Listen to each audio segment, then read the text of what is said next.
That's why I thought I'd focus in the few minutes today before I take some questions. I thought I'd focus on something that is central to what the Trump administration is working on, that is different from previous administrations. That's not political. We have taken on the challenge from the People's Republic of China in a way that the time is calling for. Look, we have a long cherished tradition of friendship with the Chinese people. We continue to do so today. We have a Chinese-American community here in America that we love and treasure. I've known them through business and personal ties. I've known many of them.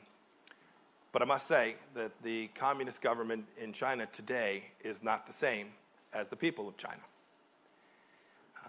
They're reaching for and using methods that have created challenges for the United States and for the world. And we collectively, all of us, need to confront these challenges from the PRC head on and along each of the many facets. There are many opportunities to be sure, but it is no longer realistic to ignore the fundamental differences between our two systems and the impact that those two systems have, the differences in those systems have on American national security. This is a departure for sure. Might be viewed as unconventional. It's not what you've heard from leaders for the last 2 decades plus. Frankly, we've been slow to see the risk of China, the risk that it poses to American national security, because we wanted friendship with the People's Republic from the very start, and because we, as Americans, always continue to hope for that. But frankly, in our efforts to achieve this goal, we accommodated and encouraged China's rise for decades, even when that rise was at the expense of American values, Western democracy and security, and good common sense. We downgraded our relationship with our longtime friend Taiwan on the condition that the Taiwan question would be resolved peacefully to normalize relations with Beijing. We all too often shied away from talking directly about the human rights issues there and American values when they came into conflict. And we downplayed ideological differences even after Tiananmen Square massacre and other significant human rights abuses. We encouraged China's membership in the World Trade Organization and other international organizations, premised on their commitment to adopt market reforms and abide by the rules of those organizations. And all too often, China never followed through. We hesitated and did far less than we should have when China threatened its neighbors like Vietnam and like the Philippines, and when they claimed the entire South China Sea. Frankly, we did an awful lot that accommodated China's rise in the hope that communist China would become more free, more market-driven, and ultimately, hopefully, more democratic. And we did this for a long time. There's another reason we adopted these policies. We didn't realize how China was evolving. Frankly, the American people didn't get the full story. I've talked to so many business leaders. U.S. companies that invested heavily in China were forced to comply with China's terms. This includes just about any topic that the Chinese Communist Party deemed controversial. Beijing's intransigence creates a permanent class of China lobbyists in the United States. Their primary job is to sell access to Chinese leaders and connect business partners. And frankly, whenever there was a dispute or tension in a relationship, many of our scholars blamed the United States for misrepresenting the nature of the Chinese Communist Party. Meanwhile, Beijing controlled and limited access to our diplomats, journalists, and academics when they were traveling to mainland China. They still do that today. If you saw the difference in how Chinese diplomats are treated and how American diplomats and the access they have, you too would find the absence of reciprocity deeply inconsistent with American values. And China's state-run media and government spokespeople filled the gaps, routinely maligning American intentions and policy objectives. They still do that today. They distorted how Americans view the People's Republic and how they review General Secretary Xi. These bad outcomes were all too predictable. They were predictable byproducts of dealing with a secretive regime that doesn't respect fairness, the rule of law, and reciprocity. Today, we're finally realizing the degree to which the Chinese Communist Party is truly hostile to the United States and our values, and its worst deeds and words and how they impact us. And we're able to do that because of the leadership of President Trump.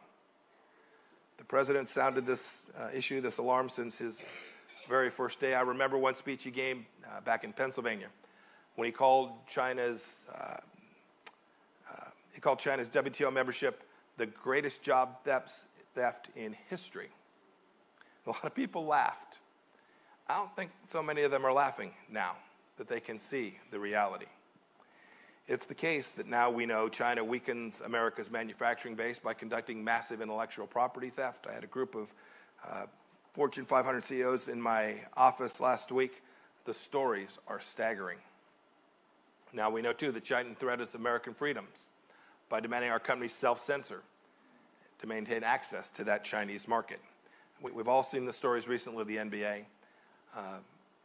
The truth is Beijing ought to be free to run its own PR campaign. They're a sovereign nation. But if we disagree, our companies ought to be permitted to have that disagreement. Silencing dissent simply is not acceptable. And now we know that China threatens America's national security by developing asymmetric weapons that threaten our strategic assets too. The list goes on. And these aren't just our problems. They're problems for all nations that share our values. When we see Beijing use coercion as a preferred tool of statecraft, it's not good for those of us who believe in democracy and sovereignty as the fundamental norms that ought to dominate world commerce and the way nations interact. These ideas, they threaten the free and open international order by making extrajudicial, territorial, and maritime claims in places like the South China Sea and the Taiwan Strait. We know, too, that Beijing entwines its neighbors and others in its state-led economic model, often closing deals with bribes, often trapping many in debilitating debt levels, threatening their own sovereignty. And now we know, too, and we can see, China's regime trampling the most basic human rights of its own citizens, the great and noble Chinese people. We've seen this in Hong Kong, where they need to live up to their promises and commitments, and we've seen it in the gross human rights violation of ethnic minorities in Xinjiang. We know, too, that the Chinese Communist Party is offering its people in the world an entirely different model of governance. It's one in which a Leninist party rules and everyone must think and act according to the will of the communist elites. That's not a future that I want. I think it's not a future that anyone in this room wants. It's not a future that other democracies want. And it's not a future that the people of China, the freedom-loving people of China everywhere, don't want this model. President Trump's national security strategy lays this out. It recognizes China as a strategic competitor. That means there's challenges and there's real opportunities, and we hope that we can engage with them in ways that are constructive. But it's reality, it's the truth. It's also the case that we didn't choose some of these issues. China forced them upon us. In the coming months, I'm going to give a series of sets of remarks. I'm going to talk about each of these in some more detail. I'll talk about the competing ideologies and values and the impact that has on America and the world. The Chinese Communist Party is a Marxist-Leninist party focused on a struggle and international domination. We need only listen to the words of their leaders. I'll discuss, too, how they interfere with the things we take most for granted here in the United States. The party's intelligence agencies, the United Front work, and its propaganda outlets have embarked on a global campaign to change public opinion in favor of Beijing. We want to preserve our freedoms, our freedom of speech, and we want to make sure that information flows freely everywhere. And I'll discuss, too, the impact on the international order. Beijing is actively creating its own international space, and it participates in international organizations to validate its authoritarian system and spread its reach.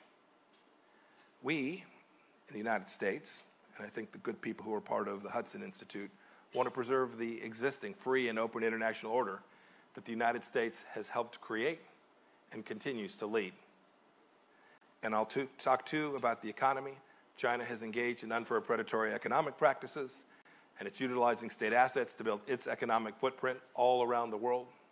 We want China to be successful. We want it to have a successful economy. We want a transparent, competitive, market-driven system that is mutually beneficial for all involved. You can see the first steps towards that in the Phase 1 deal that we're close to signing I'm optimistic we'll get there. It's a good thing, a place that we can work together. We want to make sure that we get that right, and we want to make sure that the economic relationships are fair, reciprocal, and balanced as between us as well. I think this will show that there is common ground to be had, and the Trump administration will work tirelessly to find it wherever we can. And I'll get a chance, too, to talk about how our militaries compete and the capabilities that China has built up that far exceed what they would need for self-defense. You know, there's lots of discussion, lots of think tank discussion, lots of academic discussion about what the relationship will look like between the United States and China in the years and decades ahead. I'll be clear about what the United States wants. We don't want a confrontation with the People's Republic of China. In fact, we want just the opposite. We want to see a prosperous China that is at peace with its own people and with its neighbors. We want to see a thriving China, where Chinese business community transact business with the rest of the world on a fair set of reciprocal terms that we all know and understand. And we want to see a liberalized China that allows the genius of its people to flourish. And we want to see a China that respects basic human rights of its own people, as guaranteed by its own constitution. But above all, it's critical that as Americans, we engage China as it is, not as we wish it were. Herman Kahn used to remind us.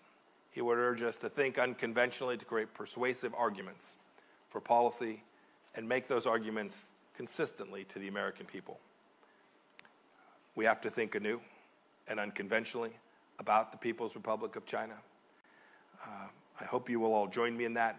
We will learn together, and we will develop a strong relationship between these two nations. I'm going to now stop, take a few questions from Mr. Kahn. Thank you. God bless you all.